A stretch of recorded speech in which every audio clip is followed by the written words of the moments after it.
చావు రమ్మంటుంది, ఏదో శక్తి పిలుస్తుంది అంటూ చెరువులో దూకి ఓ వ్యక్తి ఆత్మహత్య చేసుకున్నాడు. సూసైడ్ చేసుకున్న వ్యక్తి హైదరాబాద్ హైటెక్ సిటీలో ఐసిఐసిఐ బ్యాంక్ మేనేజర్గా పనిచేస్తున్నాడు. ఉదయం ఇంటి నుంచి బ్యాంకు కని చెప్పి వెళ్లిన సురేంద్ర బీబీ నగర్కు వెళ్లాడు. అక్కడ చెరువులో దూకే ముందు ఫోన్లో ఆడియోలు రికార్డ్ చేసి కుటుంబ సభ్యులకు పంపించాడు. తనకు ఏ అప్పులు లేవని, కేవలం 3 లోన్లు మాత్రమే ఉన్నాయని చెప్పాడు.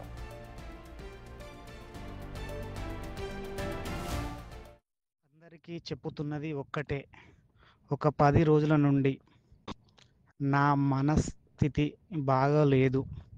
నన్ను చావు రా రా రా అని పిలుస్తుంది. నా చావు కోసం నేను వెళ్తున్నాను. ఇందులో ఎవరిని కూడా నిందించడానికి లేదు. నా చావుకు నా భార్య కానీ, నా కుమారుడు కానీ కారణం కాదు. మా అమ్మ కాదు, మా అక్క కాదు, మా బావ కాదు, మా అన్నయ్య కాదు, మా వదిన కాదు. ఇలాంటి వాళ్లకు సంబంధం లేదు. నా మనస్థితి బాగోలేకనే నేను చనిపోదామని నిర్ణయించుకున్నాను. అంతే తప్ప ఇందులో ఎవ్వరికీ సంబంధం లేదు. ఇది నా మరణం వాంగ్మూలంగా స్వీకరించండి. ఇలాంటి ఇంటరాగేషన్స్ ఏమీ చెయ్యొద్దు. నేను చనిపోయిన తర్వాత నా యొక్క పాత ఇల్లు అక్కడే నన్ను అంత్యక్రియలు చేయండి. నేను కొత్తగా కొన్న ప్లేస్లో అంత్యక్రియలు చేయడానికి కుదరదు. అక్కడ ఏమీ లేదు, గుడిసె కానీ రేకులు కానీ ఏమీ లేదు. అన్నయ్య, వదిన, ఇది నా చివరి కోరిక అనుకోండి. నా అంత్యక్రియలు మాత్రం మన ఇంటి దగ్గరనే చేయించండి. నా అంత్యక్రియలు చేసిన తర్వాత ఒక నెల రోజులు ఓపిక పట్టండి. నెల రోజుల తర్వాత సంధ్య, చోటు వాళ్ళ బ్రతుకు వాళ్ళు బ్రతుకుతారు. ఒక నెల రోజులు మాత్రం ఓపిక పట్టండి. నా అంత్యక్రియలు పాతింటి దగ్గరనే చేయించండి. నాకు ఎలాంటి ఆర్థిక ఇబ్బందులు లేవు. నాకు ఒక లోన్లు ఉన్నాయి, 3 లోన్లు ఉన్నాయి. Tata capital, HDFC and Bajaj. ఈ 3 కలిపి కూడా 40,000 ఈఎంఐ అవుతుంది. నాకు వచ్చే salary as per ICICI 70,000. 40,000 EMIs కట్టి 30,000లో మేము హ్యాపీగా బ్రతకొచ్చు. నాకు ఎలాంటి ఆర్థిక ఇబ్బందులు కానీ ఏమీ కానీ లేవు. ఈ 40,000 మించి నేను ఒక్క రూపాయి కూడా ఎక్కడ అప్పు చేయలేదు, ఎవరికి రుణపడి లేను. ఉన్నాయి కూడా 3 లోన్లే ఉన్నాయి. సో నాకు ఎలాంటి ఆర్థిక ఇబ్బందులు కూడా లేవు. ఏ ఒక్కరోజు కూడా నన్ను ఇంటికి వచ్చి డబ్బులు అడిగే వాళ్ళు కూడా లేరు. నా మతిస్థిమితం బాగోలేక నాకు ఏదో శక్తి వచ్చి నన్ను పిలుస్తుంది కాబట్టి నేను పోతున్నాను తప్ప నాకు ఎలాంటి ఆర్థిక ఇబ్బందులు లేవు. నేను బీబీ నగర్ చెరువులో దునికి ఆత్మహత్య చేసుకోబోతున్నాను. బీబీ నగర్ చెరువు. అక్క, బావ, నాని, చిక్కి. బావ వెళ్తున్నా, బాయ్. భర్త వాయిస్ విని భార్య సంధ్యారాణి చెరువు వద్దకు చేరుకుంది. అప్పటికే సురేంద్ర కోసం చెరువులో గాలిస్తున్నారు. అప్పటి వరకు కట్టపై కూర్చున్న సంధ్యారాణి ఒక్కసారిగా చెరువులో దూకి ఆత్మహత్య యత్నం చేసింది. పోలీసులు, ఫైర్ సిబ్బంది ఆమెను కాపాడారు.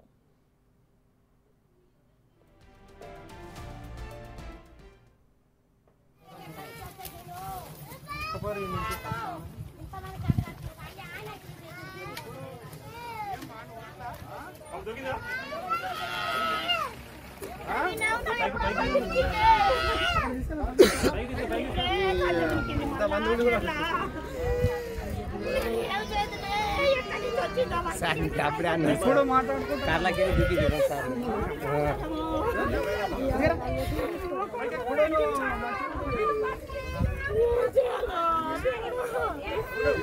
నేనే కాపాడుకొని తెచ్చిన అక్కడికి కార్లకి వెళ్ళి దున్నుకుంది.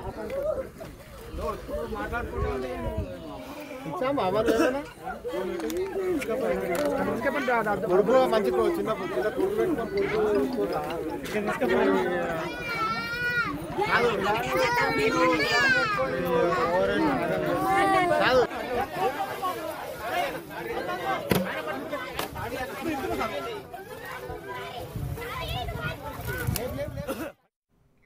ఇక తను ఒడ్డుకు చేరాక అమ్మా నువ్వు చనిపోవద్దు అంటూ పిల్లోడు ఏడవటం అక్కడున్న అందరిలో కన్నీళ్లు తెప్పించింది.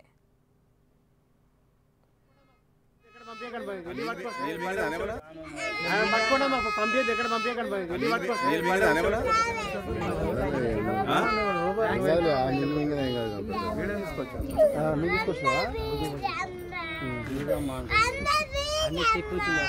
కనీసం వాడంతా బాగా అంటుండు చూడు వాడి మాటలు నమ్మో అమ్మా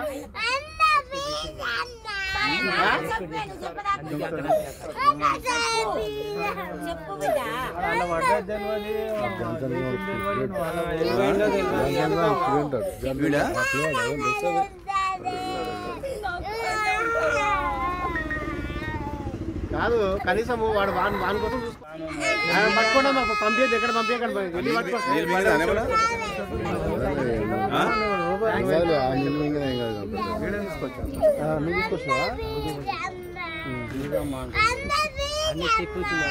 కనీసం వాడంతా బాగా అంటుండు చూడు వాడి మాటలు నమ్మో అమ్మా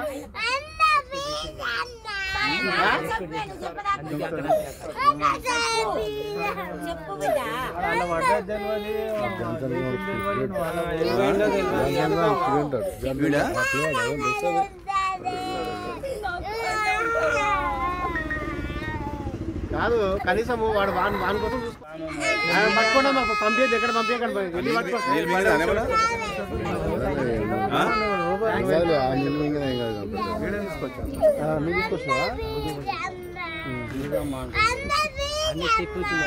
కనీసం వాడంతా బాగా అంటుండు చూడు వాడి మాటలు నమ్మో అమ్మా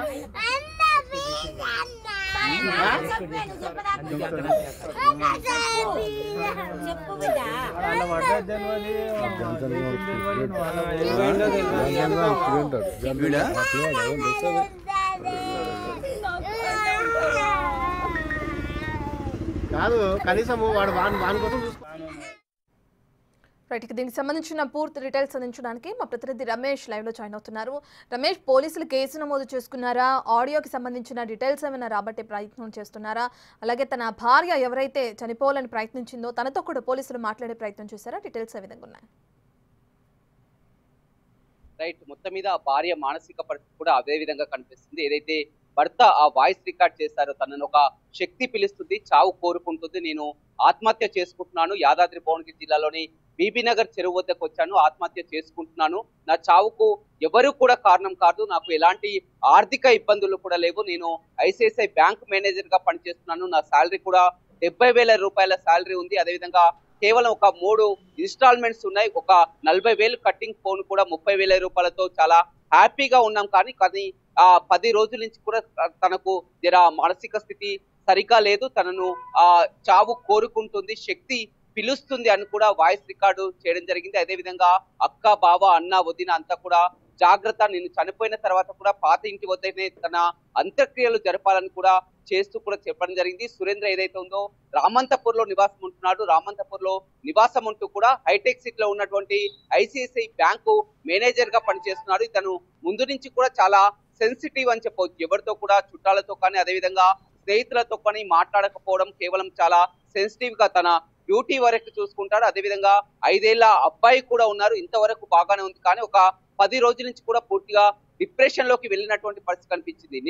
నిన్న ఏదైతే ఆఫీస్ కు వెళ్తున్నానని చెప్పి కూడా అతను ఒక వాయిస్ రికార్డ్ అయితే పంపించడం జరిగింది, తాను ఆత్మహత్య చేసుకుంటున్నాను, తనను చావు కోరుకుంటుంది, అందుకనే నేను ఇక్కడ బీబీనగర్ లోని చెరువు వద్దకు వచ్చాను, ఆత్మహత్య చేసుకుంటున్నాను, ఇదే ఒక మరణ వాంగ్మూలంగా భావించాలని కూడా చెప్పడం జరిగింది. అయితే ఎప్పుడైతే ఈ వాయిస్ రికార్డు కుటుంబ సభ్యులకు పంపారో వారు వెంటనే కూడా పోలీసులకు సమాచారం అందించారు. పోలీసులు, స్థానికులు, రెస్క్యూ టీం అంతా కూడా నిన్న బీబీనగర్ లోని చెరువులంతా కూడా గాలించి కూడా మృతదేహాన్ని బయటకు తీసుకురాగలిగారు. అయితే భర్త ఆత్మహత్య చేసుకున్నటువంటి విషయం తెలుసుకొని ఆ చెరువు వద్దకు వచ్చిన భార్య కూడా తాను కూడా బతకలేను, భర్తతోటే వెళ్తానంటూ కూడా అదే చెరువులో కూడా దూకింది. అప్పుడు అక్కడే ఉన్నటువంటి రెస్క్యూ టీం పోలీసులు కూడా ఆమెని బయటికి సురక్షితంగా బయటికి తీసుకురాగలిగారు. కానీ కొడుకు ఎవరైతే ఉన్నారో 5 ఏళ్ల బాలుడు ఎంతో కన్నీరు మున్నీరుగా విలపిస్తున్నటువంటి పరిస్థితి. అమ్మ ప్లీజ్ అమ్మ, అమ్మ ప్లీజ్ అమ్మ, నేనున్నానమ్మా, అమ్మ ప్లీజ్ అమ్మ అంటే ఎంతో మొరపెట్టుకుంటూ ఏడుస్తూ చెప్పిన అక్కడ ఉన్న వారంతా కూడా తమ కొడుకు కోసమైనా నువ్వు ఉండాలి కదా, బతకాలని చెప్పినప్పటికీ కూడా ఆమె కూడా డిప్రెషన్ లో ఉంది. తాను కూడా భర్త వద్దకే వెళ్తాను, తనకు భర్తే ముఖ్యం అంటూ కూడా చెప్తున్నటువంటి వ్యాఖ్యలు అయితే ప్రతి ఒక్కరికి తెలుస్తుంది. అయితే ఎందుకు అతను ఈ విధంగా మారిపోయాడు సురేంద్ర? ఎందుకంటే అతను ఒక బ్యాంక్ మేనేజర్ హోదాలో ఉన్నారు, ఒక 70,000 శాలరీ కూడా ఉన్నారు. కానీ ఒక 10 రోజుల నుంచి ఎందుకు అతను డిప్రెషన్ లోకి వెళ్ళిపోయారు, అతని మానసిక పరిస్థితి ఏంది, అతను చావు కోరుకుంటున్నాను, తనను పిలుస్తున్నారంటూ కూడా ఈ విధంగా వాయిస్ రికార్డు చేయడం ఏంటంటే కూడా ఎవరికి అంతు పట్టడం లేదు. పోలీసులు ఎప్పుడైతే నిన్న ఆ వాయిస్ రికార్డు కుటుంబ సభ్యులు అందించారో వెంటనే కూడా చెరువు వద్దకు వచ్చి గాలించిన మృతదేహాన్ని బయటకు తీసుకురాగలిగారు. ప్రస్తుతం మాత్రం అతన్ని వరంగల్ సొంత జిల్లా ఏదైతే ఉందో వరంగల్ సొంత జిల్లా ఐనవోలు గ్రామం అతను వాయిస్ రికార్డ్ లో కూడా చాలా క్లియర్ గా చెప్పడం జరిగింది. తనకు ఎలాంటి ఆర్థిక ఇబ్బందులు లేవు, తనకు ఎలాంటి శత్రువులు లేరు, కేవలం నేను మొత్తం చనిపోవాలనుకుంటున్నాను, చావు కోరుకుంటుంది కాబట్టే చనిపోతున్నాను, అందరూ బాగుండాలి, అన్న వదిన అక్క బావ అందరూ బాగుండాలి, పిల్లలు బాగుండాలని చెప్పడం జరిగింది. కానీ ఎవరికి కూడా ఇది అంతు చిక్కట్లేదు, కుటుంబ సభ్యులు కూడా ఎవరు చెప్పలేకపోతున్నారు. కేవలం ఇప్పుడు భార్య కూడా అదే స్థితిలో ఉంది, తాను కూడా భర్త వద్దకు వెళ్తానంటూ కూడా అక్కడ, ఎందుకంటే అక్కడ ఒక రెస్క్యూ టీం అంతా కూడా కాపాడు చేసే ప్రయత్నంలో కుటుంబ సభ్యులు అందరూ ఉండగానే భార్య కూడా అదే చెరువులో కూడా దూకింది. తాను కూడా భర్త వద్దకు వెళ్తున్నానని కూడా ఆమె ఆత్మహత్య చేసుకోబోయింది. అక్కడ రెస్క్యూ టీం అంతా కూడా సురక్షితంగా బయటికి తీసుకెళ్లగలరు. ఆమె కొడుకు అల్లారి ముద్దుగా ఉన్నటువంటి కొడుకు 5 ఏళ్ల కుమారుడు కూడా అమ్మా ప్లీజ్ అమ్మా, అమ్మా ప్లీజ్ అమ్మా అంటూ కూడా ప్రతి ఒక్కరిని కలిసివేస్తుంది. కానీ భార్యాభర్తలు ఎందుకు ఈ విధంగా డిప్రెషన్ లకు మారారని కూడా ఎవరికి అందించడం లేదు. కుటుంబ సభ్యులు చెప్తున్నటువంటి ప్రకారం సురేంద్ర మొదటి నుంచి కూడా ఏవి కూడా షేర్ చేసుకునేవాడు కాదు, ఎవరితో కూడా మాట్లాడేవారు కాదు, కేవలం అతని డ్యూటీ అదేవిధంగా పిల్లల్ని మంచిగానే చూసుకునేవారు. కానీ ఈ విధంగా ఎందుకు మారారో కూడా ఎవరికి తెలియట్లేదు. అయితే ఈ మధ్య కాలంలో అతను ఏమైనా వెబ్ సిరీస్ చూసారా, ఏదైనా బుక్స్ చదివారా అనే కోణంలో కూడా పోలీసులు విచారణ అయితే చేయడం జరిగింది. కానీ అతని ఒక 10 రోజుల నుంచి మానసిక స్థితి సరిగా లేదు, పూర్తిగా డిప్రెషన్ లోకి వెళ్ళిపోయారు. ఆఫీస్ లో కూడా ఎవరితో మాట్లాడడం లేదు. ఆఫీస్ ఉద్యోగులను కూడా ఐసిఐసిఐ బ్యాంకు ఉద్యోగులను కూడా విచారణ చేయడం జరిగింది. వారు కూడా చాలా ఒక 10 రోజుల నుంచి కూడా చాలా మూడీగా ఉంటున్నారు, ఎవరితో మాట్లాడకపోవడం, తరచూ ఫోన్ చూస్తుండడం, ఏదో వీడియోలు చూస్తుండడమే చేసేవారు. కానీ తమకు ఎలాంటి కూడా చెప్పలేదనుకున్నారు. కానీ అంతా కూడా ఒక విచిత్రంగా మారింది. ఎందుకంటే అతను ఒక హోదాలో ఉండి, ఒక బ్యాంక్ మేనేజర్ గా హోదాలో ఉండి, ఒక కొడుకుతో ఉండి 70,000 శాలరీతో ఉన్నారు, ఎలాంటి ఆర్థిక ఇబ్బందులు లేదు. ఒకవేళ ఆత్మహత్య చేసుకుంటే ఏదైనా ఆర్థిక ఇబ్బందులన్నా ఉండాలి, కుటుంబ కలహాలు ఉండాలని ఇవన్నీ కూడా ముందుగా భావించారు. కానీ అతను వాయిస్ రికార్డ్ లో కూడా చాలా క్లియర్ గా చెప్పారు, తనకు ఎలాంటి ఆర్థిక ఇబ్బందులు లేవు, కుటుంబ గొడవలు లేవు, కేవలం నన్ను ఆ చావు పిలుస్తుంది, చావు కోరుకుంటుంది, అందుకని నేను వెళ్తున్నానని చెప్పడం జరిగింది. అదే రీతిలో కూడా భార్య కూడా తాను భర్త వద్దకు వెళ్తానంటూ ఆత్మహత్య చేసుకుంట యత్నం కూడా అక్కడ ప్రతి ఒక్కరిని కూడా కలిసివేస్తుంది. ఎందుకు ఈ కుటుంబ సభ్యులు ఈ విధంగా మారిపోయారు? ఆ చిన్నారి బాబు మాత్రం ఇంకా కూడా పూర్తిగా ఒకవైపు ఆ నాన్న చనిపోవడం, మరోవైపు అమ్మ కూడా ఆత్మహత్యకు ప్రయత్నిస్తుండగా కూడా బయటకు తీసుకురావడం, ఎలాంటి అర్థం కాలేనటువంటి స్థితిలో కన్నీరు మున్నీరుగా అమ్మా ప్లీజ్ అంటూ కూడా ఆ చూస్తున్నటువంటి వీడియో ప్రతి ఒక్కరిని కూడా కంతటడి పెట్టిస్తున్నటువంటి పరిస్థితి అయితే కనపడుతుంది. రైట్ రమేష్, అయితే ఇద్దరు కూడా మానసిక పరిస్థితి బాగోలేక బాధపడుతున్నారని తెలుస్తుంది. భార్య భర్తలు ఇద్దరు, భర్త చనిపోవడం తర్వాత తను కూడా చనిపోవాలని ప్రయత్నం చేసింది, ఉన్న కొడుకును కూడా కాదని. అంటే మరి దానికి సంబంధించి ఏమైనా కౌన్సిలింగ్ ఇచ్చే ప్రయత్నం చేస్తున్నారా పోలీసులు? ఎప్పటి నుంచి వెళ్ళి ఈ విధంగా ఇద్దరు కూడా డిప్రెషన్ అనుభవిస్తున్నారు, దానికి సంబంధించి ఏమైనా విచారణలో భాగంగా తెలిసే అవకాశాలు ఉన్నాయనుకోవచ్చు? రైట్, ఇంకా కుటుంబ సభ్యులు ఇదే విషయాన్ని కూడా ఇంకా ఆరా తీస్తున్నటువంటి పరిస్థితి కనిపించింది. కానీ ఆమె ఇంకా భర్త చనిపోయినటువంటి షాక్ లోనే ఉంది, ఇంకా ఏ విషయాలు కూడా మాట్లాడలేనటువంటి స్థితిలో అయితే ఉంది. ఎందుకంటే ఎప్పటి నుంచి ఈ రీజన్ అనుభవిస్తున్నాడు. కానీ అతను వాయిస్ రికార్డ్ లో చాలా క్లియర్ గా చెప్పాడు, తను 10 రోజుల నుంచి కూడా తన మానసిక స్థితి సరిగా లేదు, తాను చావు కోరుకుంటుంది, పిలుస్తుంది, చనిపోవాలని చెప్తున్నటువంటి స్థితి చెప్తుంది. కానీ భార్య పూర్తిగా క్లియర్ గా చెప్తే ఎందుకు ఈ స్థితి రావడానికి కారణం ఏంటి, అతను ఏమి ఆలోచించారు, ఏం బుక్స్ చదివారా, అతను ఏదైనా ఆ శక్తి పిలుస్తుంది, తనను శక్తి పిలుస్తుంది, చావు కోరుకుంటుంది, ఇలాంటి వాయిస్ రికార్డ్ పంపాడు. కాబట్టి అతనికి ఏదైనా బలమైన రీజన్స్, ఈ మధ్య కాలంలో ఏదైనా వెబ్ సిరీస్ చూడడం కానీ, ఏదైనా నవలలు చదవడం కానీ, బుక్స్ చదవడం కానీ, ఇలాంటి రీజన్స్ ఏమైనా ఉన్నాయని భార్యను అడిగినప్పటికీ కూడా భార్య కూడా ఇంకా ఆమె డిప్రెషన్ లో ఉంది. భార్య కూడా, ఎందుకంటే అక్కడికి వచ్చినటువంటి స్థితి చూసినట్లయితే ఎప్పుడైతే ఈ వాయిస్ రికార్డ్ పంపారో వెంటనే రెస్క్యూ టీం, పోలీసులు, అదేవిధంగా స్థానికులు, బంధువులు కూడా చెరువు వద్దకు చేరుకున్నప్పుడు అందరూ కూడా ఆ మృతదేహం కోసం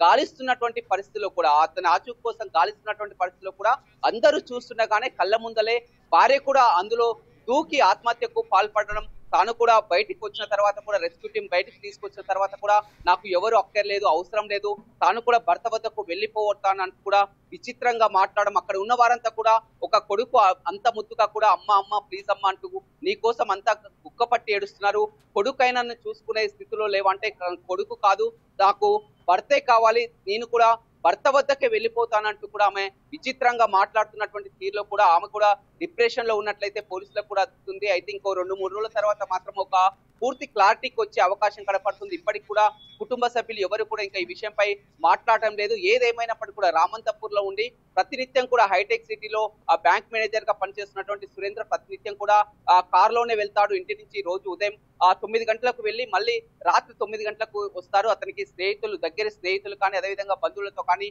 మాట్లాడడం కానీ చాలా వరకు ఇట్లా మూడీగా ఉంటాడు.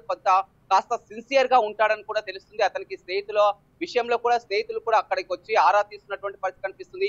తనతో కూడా ఈ మధ్య కాలంలో ఎప్పుడు మాట్లాడలేదు, ఇలాంటి విషయాలు కూడా ఎప్పుడు చర్చించలేదు. కానీ అతను వాయిస్ రికార్డ్ లో శక్తి పిలుస్తుంది, చావు కోరుకుంటుంది అన్నటువంటి మాటలు విని కూడా వారు కూడా ఏంటి అని కూడా ఎవరికి అంతు చిక్కనటువంటి పరిస్థితి కనిపిస్తుంది. భార్య కూడా అదే స్థితిలో తాను కూడా భర్త వద్దకు వెళ్ళిపోతానంటూ కూడా ఆత్మహత్యకు ప్రయత్నించినటువంటి ఘటన కూడా కుటుంబ సభ్యులకు కూడా ఎవరికి కూడా ఇప్పటి వరకు కూడా అంతు చిక్కనటువంటి పరిస్థితి అయితే కనపడుతుందని చెప్పుకోవచ్చు. Right, thank you Ramesh. Right, ఇక అమ్మ ఒడ్డు చేరాక నువ్వు చనిపోవద్దు అమ్మ అంటూ పిల్లోడు ఏడవటం అక్కడున్న అందరిలో కన్నీళ్లు తెప్పించింది.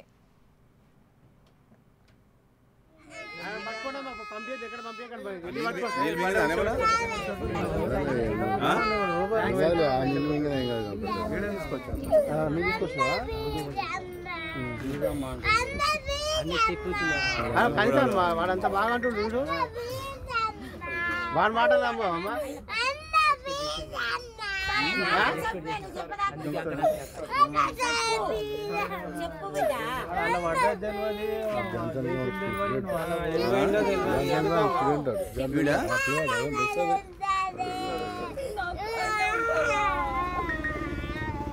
కాదు కనీసం వాడు వాని కోసం పట్టుకోండి, పంపించదు ఎక్కడ పంపించకండి వెళ్ళి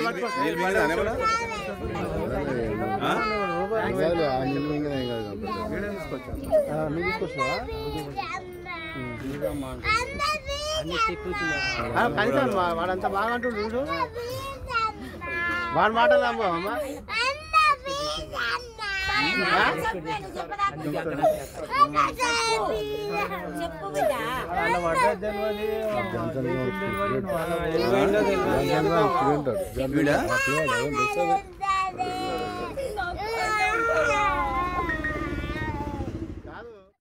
రైట్, ఇక తనని ఏదో శక్తి పిలుస్తుంది, చావు రమ్మంటుంది అంటూ కూడా ఐసిఐసిఐ బ్యాంక్ మేనేజర్గా పనిచేస్తున్న వ్యక్తి అటు బీబీ నగర్లోని ఏదైతే చెరువు ఉందో అందులోకి దూకి ఆత్మహత్య చేసుకున్న ఘటన మనం చూస్తున్నాం. ఇక ఆ వ్యక్తి సురేంద్రగా గుర్తించారు పోలీసులు. ఆత్మహత్య చేసుకోవడానికి ముందు కొన్ని వాయిస్ రికార్డ్స్ని తన కుటుంబ సభ్యులకి పంపించడం జరిగింది.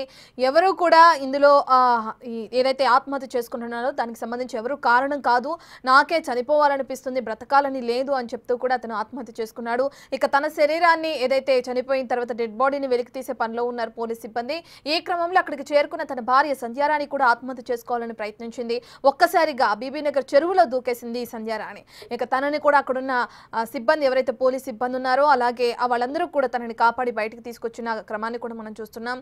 భార్యని కాపాడి బయటికి తీసుకొచ్చిన తర్వాత తన కుమారుడు ఎవరైతే ఉన్నారో తను అమ్మ చనిపోవద్దమ్మా ప్లీజ్ అమ్మా అంటూ కూడా ఏడుస్తూ కూడా తన తల్లిని బ్రతులాడే ప్రయత్నం చేస్తున్నాడు. దానికి సంబంధించిన విజువల్స్ కూడా మనం చూస్తున్నాం. ఇక దీంతో అక్కడ ఉన్న వాళ్ళందరూ కూడా కన్నీళ్లు పెట్టుకున్నారని చెప్పుకోవచ్చు.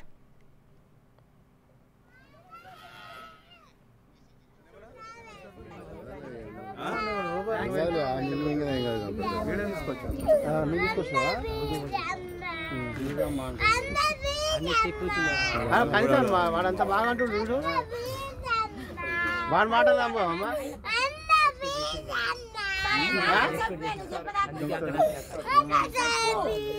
చెప్పు